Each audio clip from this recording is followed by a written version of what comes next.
When we share cola nuts, visitors are to understand the culture and traditions. Our people, because cola nuts is inseparable with the tradition.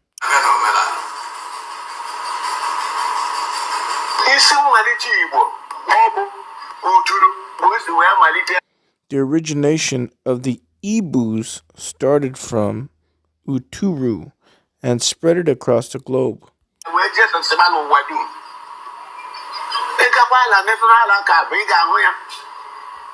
The information can also be gotten from the National Archive when the origin of the Igbos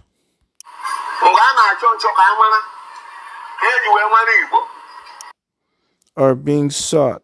Things found in Uguel, Uturu proved beyond reasonable fact.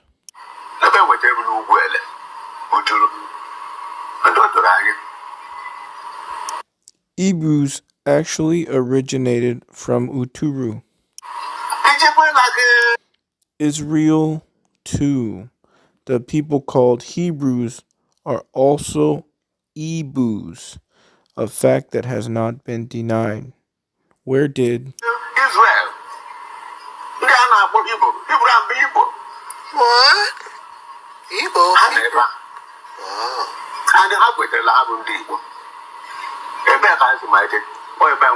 They originated from same Uguel.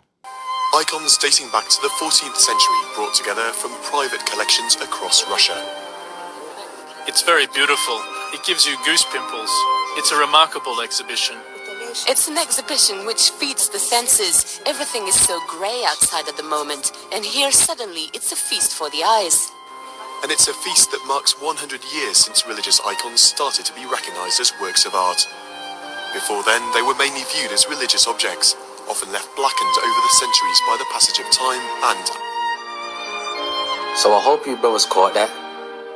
Now you see the excuse or the narrative that the narrator had to come up with to try to explain off why these icons have a dark complexion. He just stated they blackened over the centuries by the passage of time. Reason why these icons are blackened, as the narrator would put it, is because these icons are depicting so-called black people. These icons were created by so-called black people, and the people during those time periods were so-called black people. It's not that complex. So let's continue.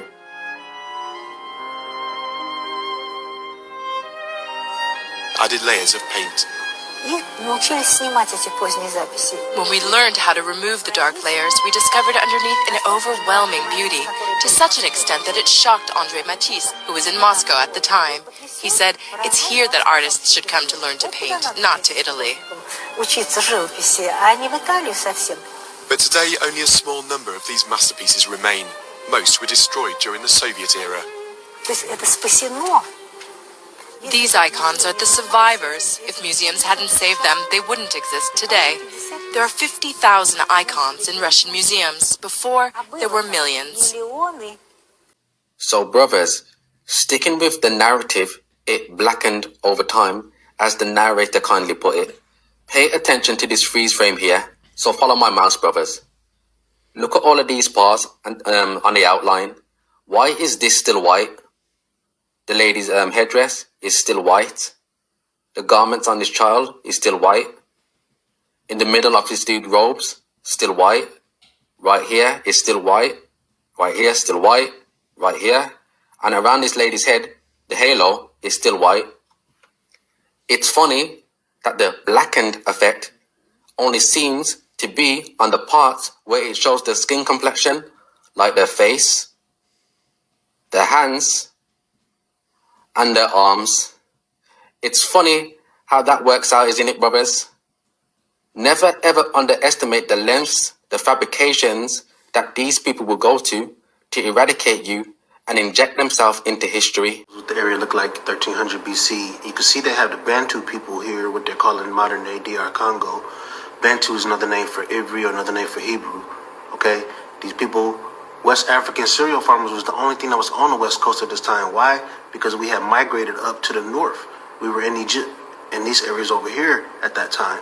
So the only thing that was left in West Africa at that point was these little cereal farmers and, people that it was no major civilizations over here. When we came back from Egypt and we migrated back into West Africa, that's where we started setting up all of these African cities. These Bantu Hebrew people, that's who we are, the Ivri, came back from here, migrated up there, came back, and then we civilized this whole area and built up all these cities, when prior to that was nothing but farms, because we had took all our civilizations up to Egypt, you see? And up into the Greeks and all that stuff up here, right? The Phoenicians, that was all us. DNA proof. Yeah, let me explain this. DNA haplotype is genetics. Haplotype is a combination of closely linked DNA sequences on one chromosome that are often inherited together. That means when they look at your chromosome, they're looking for a certain type that's on your chromosome so they can identify, right? Now, DNA haplogroup is a set of similar haplotypes inherited together, or a group who shares a set of similar haplotypes used to understand genetic lineages. In other words, the group is all have the same haplotype. That's how you find out. So what they have done, what DNA is, they went all over the world, every people group, they took their DNA, and that's why when you go and get your DNA, they already got people's DNA already mapped out everywhere in the world, so they know whatever your DNA come up, whatever your code is, they already got it on file. And they say, okay, this is where you're from, and ain't no way to beat it. They found out that the African American haplogroup is the same, not like Africans. Genetic group, our haplogroup is E1B1A. That's what your African American haplogroup would be, right? You got that? This haplogroup is found predominantly among the Bantu Negro, descended to include but not limited to the African Limba, West African tribes, Igbo, remember that's very important, Igbo Jews in Africa, African Americans, West Indians, Brazilians, Haitians, and other Negro-influenced races throughout the Caribbean and scattered across different nations. Contrary to false gender reporting, this is not sub-Saharan or Hamitic haplogroup. It is Semitic. That's everything. I just told you everything. That means it's not Hamitic. So that Ham is where you get the Africans from. Kush, Ethiopia, Mizraim, Egypt. It's saying we're not from them. We're not from sub-Saharan Africa. We're Semitic.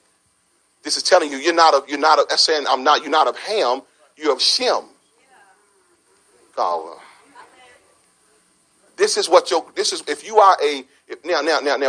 why is what I'm telling y'all, why is this grouping important? Because there are people, the Bantus, which is now the Limba tribe in Africa right now, million of them, still original Hebrews that did not leave Africa. Remember, they ran out of Jerusalem, down into Africa, they still over practicing Judaism. They know exactly who they are. They took their DNA and found out that their DNA is not, now, the African DNA is E1B1B. That's African DNA. But the Shemite DNA is E1B1A. So the Limba tribe in Africa, that's Jews. They know they Jews, no doubt about it. They're E1B1A, which means that E1B1A. Now, why is it important? Because they knew they had DNA from Aaron, Moses' brother. Moses' brother was the Levites. Y'all got that? Moses' brother DNA, Aaron, they know is E1B1A. Now, if Moses' brother, which means he got that DNA from his father, so that means that's what Moses' DNA was. So the children of Israel, that's their DNA. This stuff could never be known until the last days. There wasn't enough technology to find out. That's why I said I didn't just go off of what was written. I said, no, I want definitive proof. There got to be a way to prove it. I just proved it. Now, Negroes have been identified as being exempt from the bloodline of Ham by the Zondervan Compact Bible Dictionary. This haplogroup represents the Y DNA of Jacob, the father of 12 tribes. And this is Dr. Yusha Benjamin, who did a book study on this. Now, the Zondervan, this blew my mind because I saw it. I couldn't believe this. In the Zondervan Dictionary, Bible Dictionary, I read this and didn't know why. Now, they knew this hundreds of years ago. The definition of Ham, the youngest son of Noah, born probably about 96 years before the flood, and one of the 8 persons to live through the flood, he became the progenitor of the dark races, but not the Negroes. They said that's the definition in the Bible dictionary. They saying he's not the father of the Negroes. They know this. They know who you are. Don't y'all know they know who you are? That's why they doing you like that. But he is of the Egyptians, Ethiopians, the Libyans, and the Canaanites. That's Ham's descendants. But they said not the Negro. The Negro comes from the word Niger. That's where we ran to. Now the Igbos in Nigeria are still Igbo Jews, still practicing Judaism. They're still in the same place. And that's why our DNA goes back to Nigeria. But our DNA doesn't fit Africa. All your life, they telling you're African. But your DNA, if you go get your DNA and your haplogroup is E1B1A, then that means that's the same DNA of the Levites. The Levites are not African. Those are Hebrews. You got what I'm saying? The African DNA is E1B1B, which is Egyptians, Ethiopians, Libyans, Canaanites. Now, the reason why they're going to put your lineage, when we go get it from Nigeria, is because that's where we ran from. And that's why those same Jewish people, Africans, are still, those same Jewish Hebrews are still in Africa practicing Judaism today. And they'll tell you, we ain't lost. They'll tell you, we ain't lost. Y'all lost. We ain't lost. We know who we are. We still doing what we were doing. And that's why the white Jews try to cover them up, because they know them people got the correct Cohen. It's called Cohen DNA, which is Aaron's DNA. Now those white Jews got European DNA. But they try to lie and say they had Middle East DNA. Well, we know it's a lie. The curse of Ham lie came from the Jewish Talmud that stated that Noah cursed Ham, his descendants, with dark skin, which is a lie. The curse was on Canaan, and they all had dark skin. So now that's important for you to know, so you don't get twisted up on the dark skin, because we all had dark skin.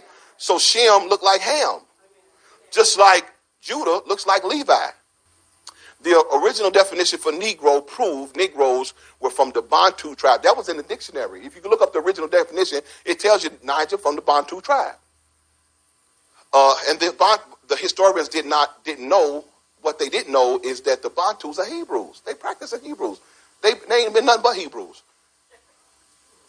We are not Hamitic, which is that DNA. We are Shemitic. Your DNA does not fit Africans. See, when they say Semite, they talking about Shemite. And they ain't Shemites. Your DNA goes back to Shemites, which is Aaron. See, what y'all don't understand is they didn't go in Africa picking cats. They didn't just go randomly. They picked a people. There was a certain people in Africa that they knew didn't belong in Africa. And the Africans turned them over. Me and my wife was watching a documentary where it was Africans saying, we know we sold them. We sold them. They wasn't our people. They had no concern for us. And see, we thinking that we Africans, so why when we keep going over and looking for them, they looking at us like, man, we don't know y'all. They sold us out of jealousy. We were over there practicing Judaism over there while they over there worshiping idols and doing demon stuff. So they said, these people down here, that they sing different, they praise different. We don't want them in our land. And we were on the run. The Romans was after us, man, chasing us out of Israel on down through. And why did we go to Africa? To blend in. Why did Jesus go to Africa? To blend in. Why did Moses go to Egypt? To blend in. These are black people going around black people to blend in. This is the Limba tribe. These are them right now. It's them over practicing same Judaism.